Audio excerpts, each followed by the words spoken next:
2026 is going to be an awesome year. We got some pretty cool stuff coming up. First off, we got Foundations of Recovery. This is our flagship program. We're starting it in January. This is for anyone, man, woman, or couple who wants to come and reclaim their heart from shame, trauma, and betrayal. We start off with an education on all sorts of principles, give you the common language. We feed you from a fire hose in terms of all things recovery. It is such a great start to recovery. And we get at the roots of things, Tyler. This isn't like any other program. Like, this is our healing journey in process, and Foundations is where we begin.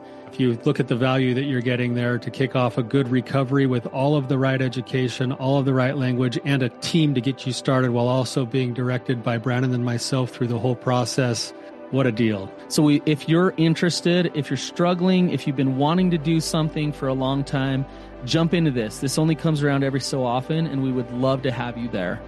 Click the link in the description to sign up for it. And to make it even sweeter, we're also including a raffle for a free pass to the Radiant Dawn retreat. Anyone who signs up for Foundations will be added to the raffle for that free Radiant Dawn pass. If you're a man and you sign up for Foundations, your name still gets entered, and you can give that pass away if you win it to any woman that you want to. So what you're saying, Tyler, is if you sign up and participate in Foundations, you could possibly go to Radiant Dawn for free? That's exactly what I'm saying, which is crazy because Foundations by itself is already an insane value. Man, I sound so salesy. But it actually is awesome. So come to Foundations. And even if you don't come to Foundations, sign up for Radiant Dawn. It's beyond therapy. The best healing experiences that you can have. Click the link below and come join us.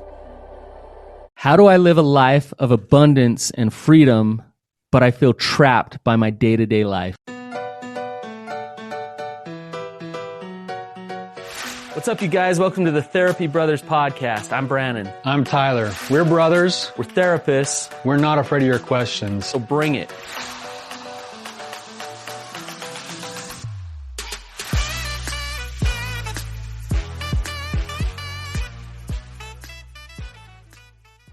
All right, Brannon, let's jump into this one. This will be a fun one today. But before we do that, I'm just going to read our review for the week. It says, I just wanted to let you know what an impact you've had on our recovery and journey. I've learned so many skills and tools. I'm so grateful to have found a resource with such great knowledge and experience and genuine concern. I'm impressed with your ability to confront situations with no judgment and see what is underneath the surface, and then try to help by teaching true principles. It's incredible. Oh, thank you. That's awesome. Yeah. That is awesome. You know, we say that every week, Tyler. I know. It's like we sing it's a little awkward. It's like, hey, let's read something nice about ourselves, then let's say that's awesome. Yeah. Maybe we need to switch it up with the review thing or something. I don't know. I love the reviews, though. We like the reviews because it gives us some feedback that helps us know that whether or not we're on the right track. But but it does sound that way a little bit. Well, you know what? We can own being catalysts in people's lives, and without arrogance. We don't have to be arrogant about it or whatever. But like seriously, Tyler, we do hard work. We put ourselves out there. We've been through the trenches, and we pay the price. We've paid the price with just a lot the toll that it takes. And so to get good feedback is kind of the reward a little bit, and it feels good. And so I do appreciate the reviews that we're getting. Right. It's like, it's back in the day when I was a brand new therapist, I couldn't survive without those reviews. And now it's like you said, the reviews really they help with some motivation. They're not necessarily the answer that we're totally getting it right, but it's nice to hear, and it's nice to know, everyone likes to know whether or not they're doing something helpful or good for somebody. So absolutely. We do appreciate the reviews. Thank you. Yeah. Well, Tyler, are you ready to get into maybe a little bit different topic than what we normally talk about? Yeah. I just wanted to first give the shout out I did on the last episode, but it's nice to have you back. It sounds like you had a pretty awesome trip to Peru, and I'm glad you're back. It sounds like you didn't come home unscathed. No, I came home with a friend in my gut that's wreaking havoc right now. So if I need to head out of here in the middle of this episode, you'll know why. But yeah, Peru is, I can't even begin to explain what Peru is to me. We stay in the Sacred Valley. It's spiritual. It's beautiful. If you haven't been there, Machu Picchu is just one part of it. And Machu Picchu is incredible. And I don't want to downplay that. That's a very sacred place. But the whole place is just full of the energy of God, and it's beautiful. And so coming home from there, I've kind of had a deeper sense of self and purpose and just feeling good about life other than my stomach. So yeah. It's probably a nice price to pay, though, to be a little bit sick, to still have the rejuvenation that's come, emotionally and spiritually. I would do it again and again. No question. Yeah. Yeah. Well, good. Well, I'm glad to have you back. It always works better when you're here.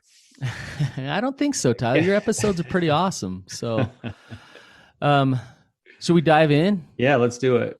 All right. So where do we begin? I mean, with our clients, we see it all the time. I think with ourselves, we can really talk about our own journeys in terms of wanting, we all desire freedom, financial freedom. For me, it's about my time. It's about like waking up in the morning and thinking, I get to choose what I want to do with my life. And I get to go to all my kids' things. I get to, but it's a good level of stress, but not too much. And then just having the time to live the life that you want to live. And so we all kind of desire this, right? Yeah, it might look different for everybody. And I know this is a really good question today because I feel the same thing. I have the same questions. I'm still trying to navigate these same questions myself. So this will be an interesting discussion because I think I'm getting some things right and I think I'm getting some things wrong. So, yeah, I mean, look, if I can speak to my experience a little bit, at first I just wanted a job. And when I got married, it's like, I need to make some money. I need a job. I got a job, a 9-to-5 in a cubicle with no windows around me at all. And I was depressed within a month. And I was thinking, this is corporate America. This is life. This sucks. This is awful. This is prison. This is hell. And this is what I'm supposed to do.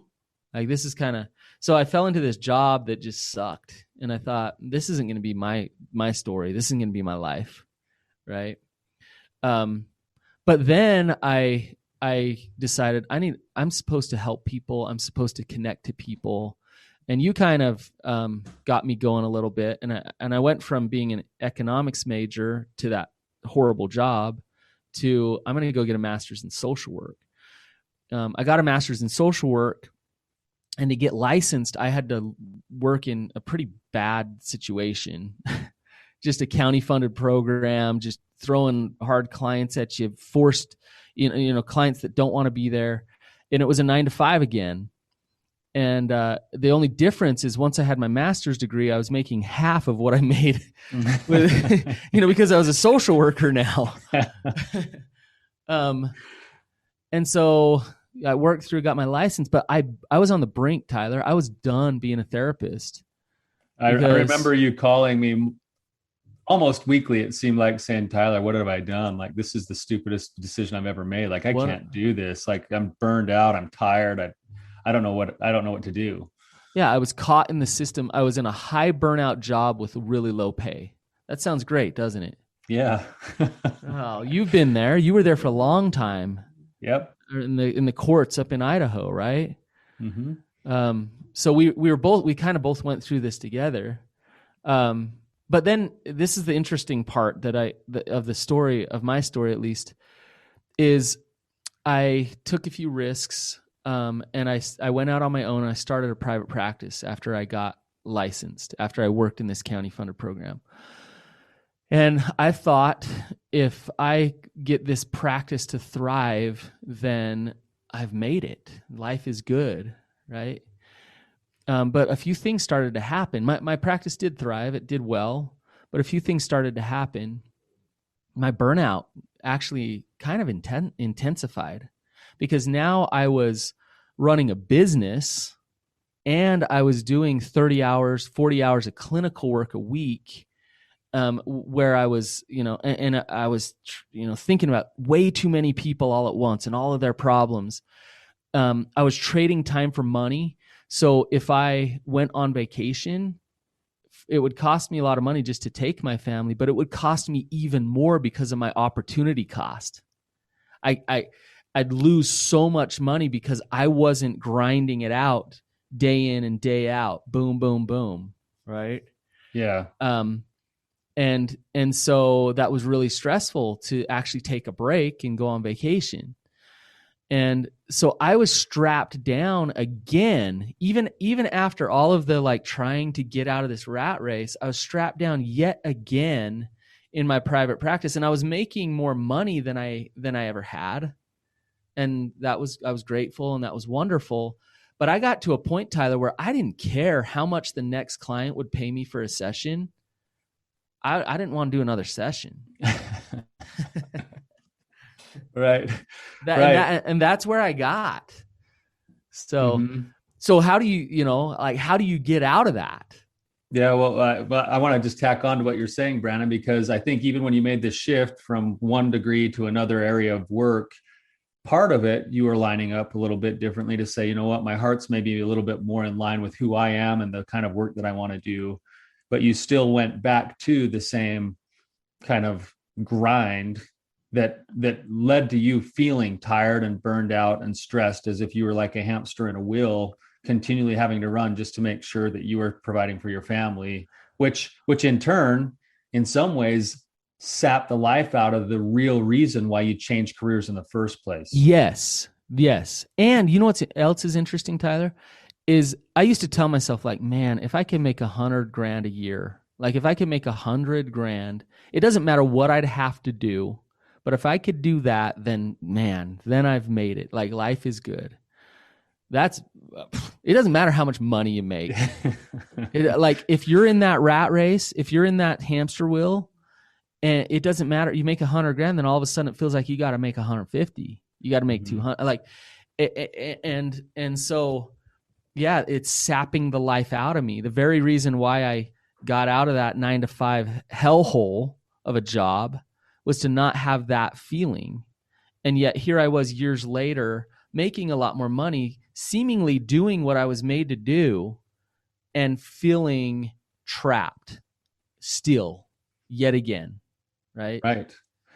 So you're bringing up one thing that I think a lot of people probably relate to, is that idea of a dollar amount that's going to lead to your happiness. And I think there's even some statistics and studies that show this, that there's only a certain amount of money that can actually contribute to happiness, and everything after that is not really a factor. And I think the number is about $80,000. Yeah, I've heard that. And that's the idea that we can, at that point, at least without an immense amount of stress, cover all of our basic needs. But after that, everything else we chase is just an addition to an expanding lifestyle, but it never actually produces that sort of like internal kind of joy or contentment or peace that we're all kind of looking for, even though we continually assign a new number to it. I've been in the same boat, Brannon. It's like, if I make this, or if I make that, or when I make this, then it's going to be okay. And you know what?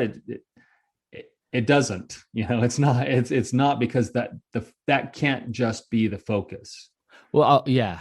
In fact, what you just described, Tyler, is scarcity mentality, because it's you're clawing and scraping to try to get to a certain number to be like, oh, okay, now I can be that mentality. If you're training yourself to be in that mentality, then when you hit that number, you're still going to be in that mentality, right? Abundance mentality is much different than that scarcity mentality of, I've got to get that much in order to then be okay. Right. Yeah. Explain abundance mentality a little bit, Brannon. Well, abundance is everywhere. The law of attraction, abundance, is kind of everywhere right now. But to me, this is what it means: is when you manifest abundance, and if let's say it's financially that we're talking about, then you have the energy that will create abundance in your life. And so when you have that energy, then things just start to happen. You start to see things that you normally wouldn't see. You start to connect to people that you normally wouldn't connect to. You start to make decisions that you normally wouldn't, because most of us have been conditioned into scarcity and fear in our life when it comes to money. So when you shift from scarcity to abundance, you're operating in a place of power, not in a place of force anymore. And you're creating things that are of value to the world, and the abundance flows back into your life. And so it's incredible when you experience it, because it's completely different than everything I just told you about my story. Yeah. Could I share an example of what you're describing, Brannon? As you're talking, this came to mind. Our profession, especially people in private practice, is notorious for scarcity mentality. Therapists are notorious for scarcity mentality, where it's like, I have to get a client and I can't refer anybody else anywhere else. And I'm going to be a master of every single kind of therapy that we do. If a client comes through the door, I'm going to keep them. And it's like, which hurts the client, which it actually hurts the whole profession, because it then pairs clients up with the wrong therapists. And then there's a bad outcome, and then there's a bad name, and then it doesn't help anybody. But I when I got in the field, I was working in that place in the drug courts of southeastern Idaho, and I had a boss who was a very abundant mentality kind of a guy, and he was the kind of guy who would sit down in my like quarterly reviews, and we'd talk about my job, but then he'd actually crack open his books and he'd show me what the business was doing and how to run the business and exactly what kind of programs he was running that was making him successful. And he showed me that he had just over the few years he'd been running the business, he'd accumulated over $1 million in slush fund just so that he could run his business and pay his therapist for 4 months if he ever lost his funding, and like, and then he'd come to me and he'd send me to trainings, and he paid for me to go to training. He spent up from $2,000 to $5,000 a year on every one of his employees to send them to trainings. And one day I asked him, I said, you realize that by sending all of us to trainings, you're making us better, and you're going to lose a lot of therapists, including me probably, as a result of the fact that you've given me training and made me better so I can go out on my own. And he said, yeah, I totally understand that. And he said, that's what's so cool about this, is that then I have good places and good people to refer to because I have too many clients. And I thought, wow, that's amazing. And then he went a step further. And when I decided to go out on my own, he actually made it possible at my work to work the hours I wanted to at that job until I could make the jump on my own to fully sustain myself. And he was my biggest cheerleader. He's helping you be his competitor, basically. Yeah, basically. And he was all on board with it. He was excited for me about it. And that's something you don't see in our world today, but that mentality is what made him so successful at what he was doing. I love this example, Tyler. I mean, you can hear it in the example of him, and I know who you're talking about. But look at how he's paying for training. So scarcity mentality would say, I need to get rich, so I'm not going to pay, like, I can't spend $5,000 on each one of my therapists, because I'm trying to get that dollar number.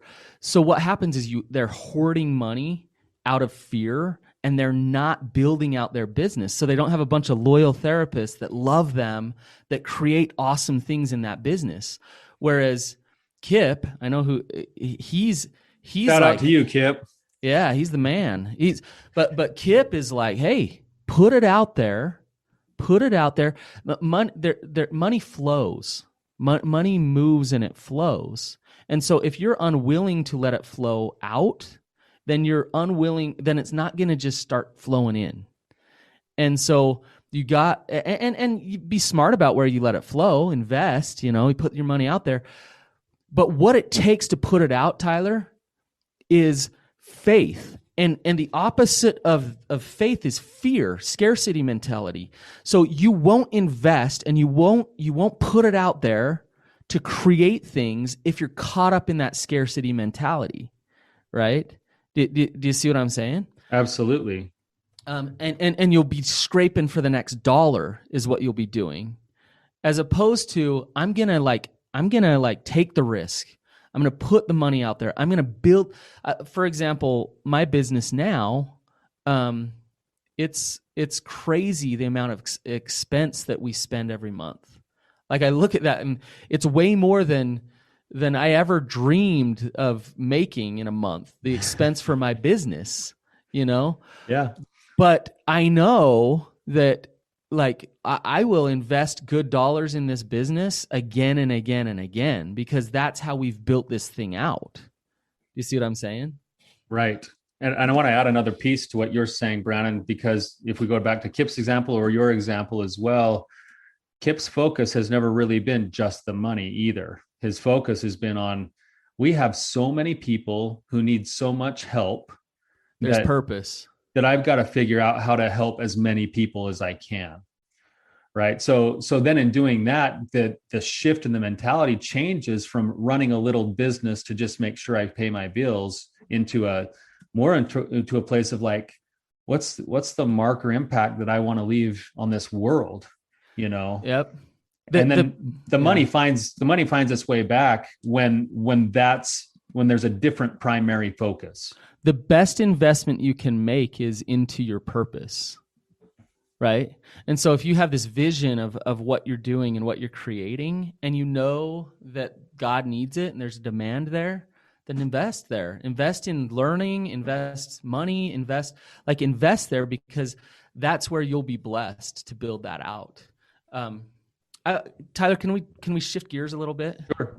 I want to tell you a story. So it was really interesting. I started to create some shifts, some major shifts, and I started to realize I was getting in my 40s, and I realized I'm spending half my life here. Maybe it was a bit of a midlife crisis, but it's like, I'm not going to live this way. I'm not going to be burned out, man, anymore. And so I made some changes, and it was scary, and it was hard, and it was exciting, and it was fun.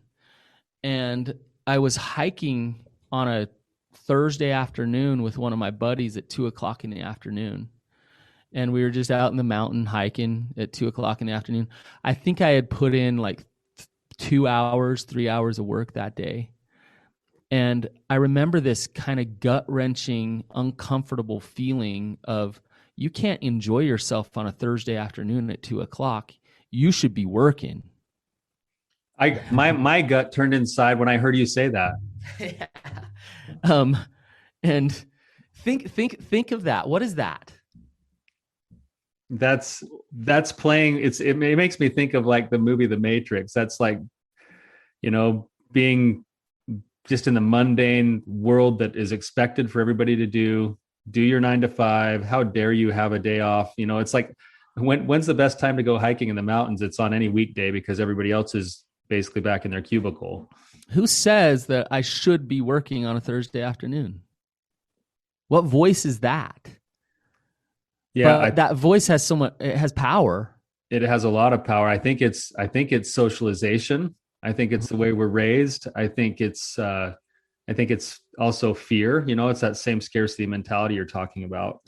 Right. Like if I have freedom and I have abundance, which I do, I have an abundance of time and money, and so like, why can't I enjoy a Thursday afternoon hike? And I realized that, and that's my group. I have one group that I run, and they make fun of me because I'm golfing and hunting all the time. They're like, yeah, I'm sure you're going to like get 3 rounds in and go hunting with your brother, between the next time we see you. And I'm like, and I look at them, they kind of laugh, and then they go off to their 9 to 5 that they hate. But I look at them, I'm like, heck yeah, I am. Yeah, if I can make that happen. And it's not that I live a selfish life, I don't think. But heck yeah, I am. I'm going to enjoy life because I can. And I'm not going to feel guilty about it. Right. So Brannon, what would you say to the listeners right now who just heard what you said and said, oh, that's easy for you to say since you have abundance and money and you can go do whatever you want. Like, you don't even understand me. I'm the common man who does have the 9 to 5. Like, they're even you out right now because of what you just said. How do you respond to them? So I was meeting with a client a couple of years ago, and he had a young family. He had 3 young kids, and he had a job that he hated. like really hated, and it was a hard job. He worked in mental health, and it was a hard job, and he didn't make much money at all, and he was depressed, and he was acting out in an addiction, and he was shut down in life, and a big part of it was what he did every single day. And I said to him, I said, like, hey, why don't you go make like $200,000 next year? And and he looked at me and he's like, ah, yeah, that's funny. And I'm like, no, I'm not kidding. Like, why don't you go make like 200,000, and why don't you do it in a way where it's not so stressful? And he's like, you freaking idiot. Like, that's not even funny. Like, I'm like, I'm not kidding. Go do it. And he looked at me like, I can't. I know that I can't. Like, you're being ridiculous. And from my vantage point, Tyler, I was not kidding, because I know he's capable of doing that. He just doesn't know he's capable of doing that. And so, and he's like, well, how? What do I do? And the first thing, he has to completely shift his energy from scarcity to abundance. But here's my point, Tyler. The people that get pissed off at me saying, yeah, I enjoy life. Yeah, I have abundance with my time and my money. I've been them. And those people that would get pissed off at that are the people who are still saying, you know what, it's righteous of me, or I can't get out of this. And so I'm stuck. The people that hear me say I live an abundant life and realize that I've gone from burnout and scarcity to this, that the people who see that and say, good for him, that's awesome, those are the people that are going to go do it themselves. You see what I'm saying? Yes. Yeah. So you hit on something, Brannon. I agree with you 100%. I think a lot of times when we talk about this concept, the person who's hearing this goes, okay, well, then what are steps? Like, what do I do to then, you know, if my goal is to make a couple $100,000, which I would submit is maybe not the best goal, but if that's your goal, go for it. That's fine. We're all motivated differently. I don't think money as a goal is a problem. Yeah. I don't see it as a problem, but I don't know that. To me, it's like, I like the purpose behind it. There's got to be some purpose to why you want to go do it, or else there's no reason. I agree. You know, I agree. But what you're saying is that most people, even when you go like read a book in like the self-help aisle, they're looking for a step-by-step, do this, then do this, then do this, then do this, and then you'll be better. And what you're saying right now is, before any of those steps are actually ever going to happen, because you're not going to do any of those things that somebody could map out, there has to be a fundamental shift from the inside out that says, yeah, I'm capable. You see the vision. I can actually do this. Like, I can see, you know it. I can see the vision. It's already basically being created inside of me internally now, and going, yeah, not only is it a pipe dream now, this is like something that can actually happen. You know it. When we live in a world right now that it's actually easier than ever to live a life of abundance than ever before. Yes. Right now. So, but Tyler, here's the thing. So it's interesting. I woke up this morning and my wife had this businessy self-help book on her nightstand. And that's not like her to read that. I was like, oh, interesting. It's like How to Lose Your 9 to 5 or whatever book. Right. And I said, it's interesting, honey. I bet that book's full of good stuff. Like, I bet it is it's probably loaded full of good stuff. Just like I believe our episode right now, Tyler, is full of good stuff, right?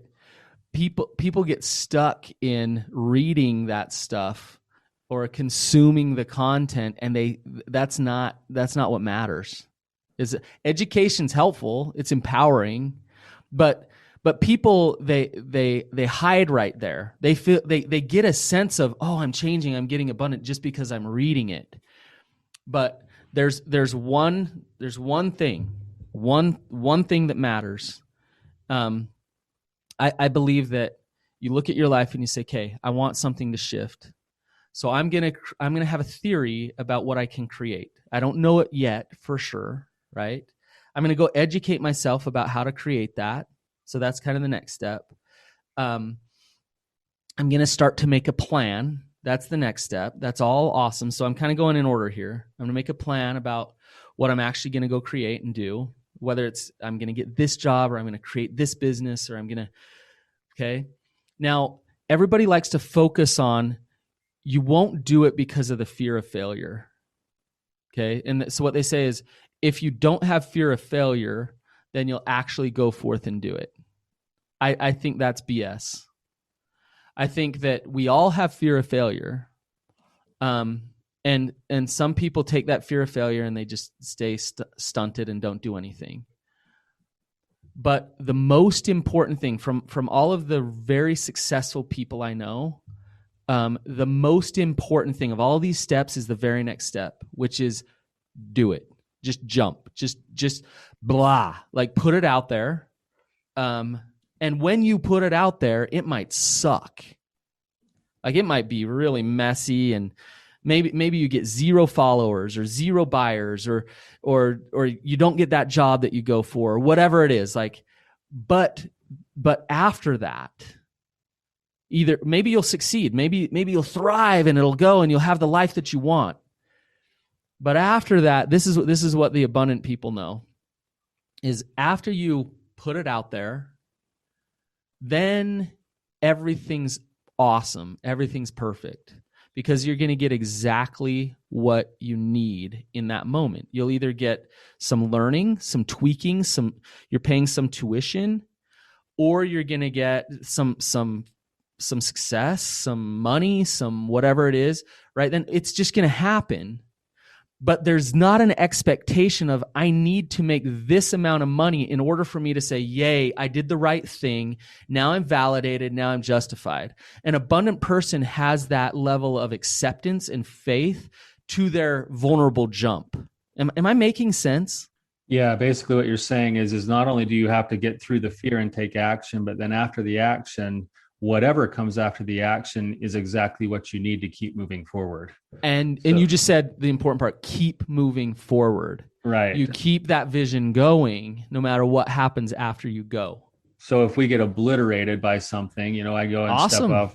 We step off, like let's just say when the first podcast we did together, how many listeners do you think we had? Oh, millions. I think we might have convinced mom and dad to listen. And if we would have launched that first podcast and then sat there and watched the numbers roll in, we would have been like, oh well, we might as well not do this anymore. But instead it was like, no, we have a feeling that we can make a difference for people in the world. It doesn't really matter how many people are listening to us, because we want to get better at this. We want to try to help people who will listen. And all of a sudden this thing is starting to now move a little bit in terms of numbers, but we've learned as we've gone. And that's the thing that I think the fixed mindset person, the scarcity mindset person, they might even take one step and jump off only to find out that it was cold in the water. So they jump back out and they go, no, that's proof. Like I can't do it. Instead of saying, yeah, I can get acclimated to the temperature of the water. I can actually learn to swim here, and I can actually use this as a learning, growing thing for me. Yes, exactly. And you know what, Tyler? I'm talking about like I've mastered this. No, like I'm in the process. There's certain parts of my life that I still want more freedom, and I want more abundance. And so I'm in the process of examining those parts of my life and saying, okay, like what do I need to face? What fear is there that I need to deal with? And how can I jump in right now so I can be released from the hell, right? I think that's an important thing, Brannon, to say that this is an incremental, principled, ongoing process thing instead of a one-time thing. I'm thinking like I'm definitely not where I want to be in terms of even adopting and keeping this abundant mentality we're talking about, but I'm different now today, much better than I was, 15 years ago. 10 years ago when I was going home from my day job every single day, going to my wife saying, I should go out on my own. I should go out on my own. I should go out on my own. She finally stopped me one day and said, why don't you? And I said, well, I can't because if I fail, then you guys will be sleeping under an overpass. And she came to me one day and she put her arms on my face and she said, Tyler, I would rather be married to a guy who tries and fails than a guy who never tries at all. Yeah. And when that shifted, there's an increment there where it's like, oh yeah, I can go. What's wrong with failure? Like, that's okay. Like, now I can go fail. Now it's been a 10-year process where I'm trying to grow more and more into that place. And I'm much deeper and better into this abundant mentality than I was 10 years ago. And I still have a long, long way to go. Do you remember, Tyler, a few years back, we were driving somewhere and you were saying like, I just got to get out of debt. I just got to get out of debt. Once I'm out of debt, then I'm good. Then I'm good. Then I'm good. Then I'll be fine. And do you remember what I said to you? You've given me many lectures over the years, so I'm not sure which one it is. Well, it was this. I said it was something like this. Like, I don't know how many times I've heard that, and like, if you keep repeating to yourself that narrative, like that's right where you're going to live. I think that's what you said to me. I said, the fact that you're saying those things, Tyler, means that 5 or 6 years from now, we'll be in the car together and you'll be having the same conversation. Yeah. And the point I want to make with this is, and sorry, I'm using you as an example here. That's Tyler, all good. But it's our, what changes our energy is our thoughts in many ways. And so when you have these scarcity thoughts come up, don't hate them. Don't fight against them. But just notice them. A lot of them are so unconscious and automatic. Like I remember a lot of thoughts that I used to have of like, I don't know if I'll ever be able to fully support my family type thoughts. Or like thoughts of we're always strapped for money, or we'll never keep our budget. Those type of thoughts actually are the thoughts that then I create that in my life because that's what I see. And it's been fascinating. Even when you make more money, you still feel strapped for money and that you'll always be financially strapped because that's still what you're seeing. Right. As opposed to thought, and you can change and replace those thoughts. If you're thinking once I'm out of debt, then we'll be okay. What could you replace that with? Well, I could replace it with something like I do a really good job of providing for my family, or, the fact that I don't know exactly about the debt one. It's like, I'm capable of managing my own finances. No, go further, man. Go further. Come on, let's push this. Go further. Because what you're saying, Tyler, is once I'm out of debt, I'll be okay. You're saying I'm not okay. You're saying like because I'm in debt, I'm poor. Like there's an element of like I'm still not abundant, right? Right. And then debt means poor, and poor means bad, which again is all of that is scarcity mentality, right? Oh, good debt means wealthy if you read certain books, right? So the point being, Tyler, is if you're in that loop of once I'm out of debt, then I'll be okay. Then you're saying to yourself, I'm poor and I'm not okay. And I'm not okay. And it even gets down to levels of shame as a father, as a husband, as a provider, like deep levels of shame there, right? Where let's say you had, I'm just making this up. Let's say you had $50,000 debt. What if you believed that you were an abundant man who is going to create abundance in your life? What if you had $50,000 of debt? Are you just in straight denial? No, not at all. I don't think so. I've got that debt, but I also have the belief in myself that I can go and create a way to kind of take care of that debt. Yes. I think what you're getting at here is that the belief in self is the difference between those two places. Yes. That's exactly what I'm trying. I'm trying to show how shifting your energy and the way you're showing up is the first step, right? It's kind of like, let me give you this analogy. If I'm a fat guy that thinks which I am. I shouldn't say that. It'll ruin my analogy here. If I'm a fat guy who thinks you're fat and out of shape, and so you better lose weight so that you can be in shape, then I'll go lose some weight for a while. I'll feel good about myself, and then I'll gain all the weight back because deep down I know I'm a fat guy that's out of shape. That's what I believe I am. So that's what I might for a time get out of that, but then I'll go back to that. if let's say I'm fat and I got a big gut, and I believe I'm a fit man, who's in like I have an amazing body, that's healthy, right? Mhm. And I happen to have some fat on my body right now of this amazing fit man that I am, right? Do you see the difference? Yeah, if you actually believed that that was the truth, that you're a fit man, according to what we're talking about today, you're going to systematically start to move in the direction of having congruency line up with itself. Yes, it's the be do have principle. I'm going to be that fit man first, and then I'll go do the things to become the fit man, because I already know that's what my be is. That's who I am. Yep. Right? Yep. And we get that backwards with life so much. And we think that applying scarcity thoughts and mentalities will actually get us out of scarcity, which is insanity. Right. Right. As you're talking, Brannon, I'm thinking of one of the, and again, this is going to sound arrogant, I don't mean it to be, but one of the I be things you're talking about, the things that I've come to know that I am, is that I believe this. I'm a work in progress, but I am a force for good in the world. And it has already started to manifest itself that way, that I can look around now and say, yeah, there's some proof now that shows that that's actually true. And you don't even need that proof. Tyler, you are a right. force for good, and you always have been, and you've always believed that about yourself. And so that's what you've been in the world, right? To your family, to your clients, that's why you get the reviews you get. I mean, we hear them every week. So right. No, right. But you really are a force for good, because you know that you are. Yeah. Something has been instilled in you.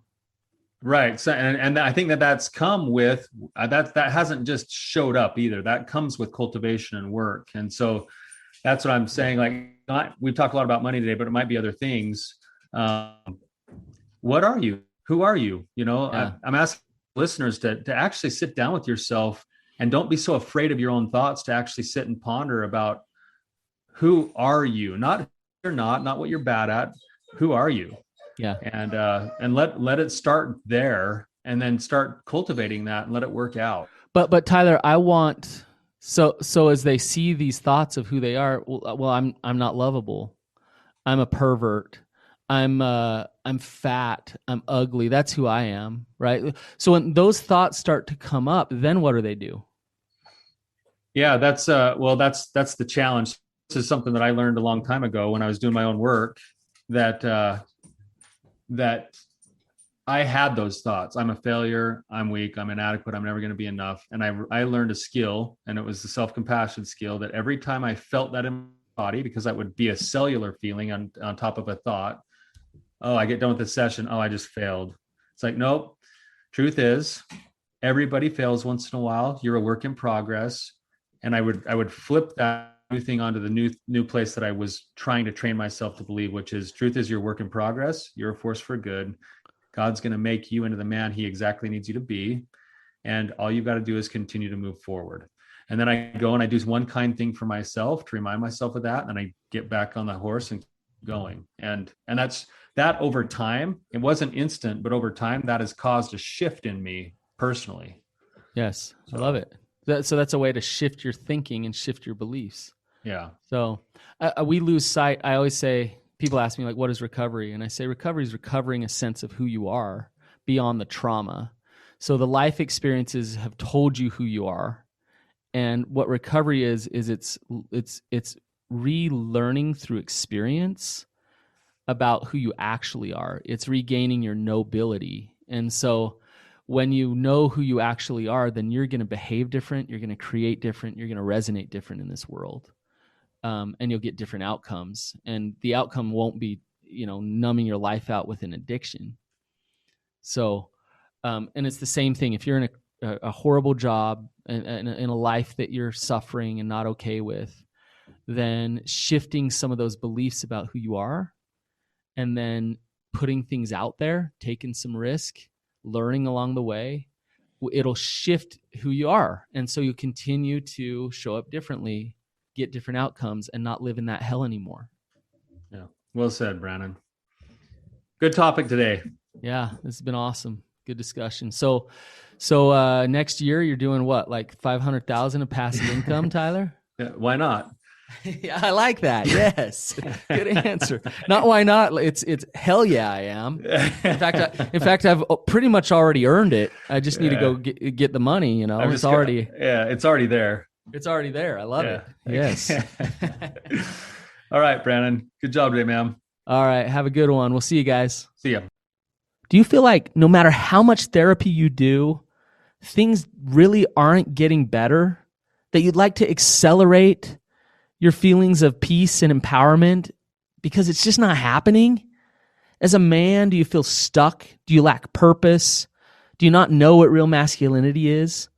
Are you unable to create safety and passion and intimacy in your relationships? Are you lacking connection to God? If you're relating to any of these things, then you need to come to our Rising Sun conference. Tyler and I have developed a process and an experience for men to shift into their power, to know who they truly are, to experience their purpose, and learn how to connect to God. So go to risingsunconference.com. Now that's Rising Sun as in SON, conference.com, and sign up there as soon as you can because space is limited. We'll see you there.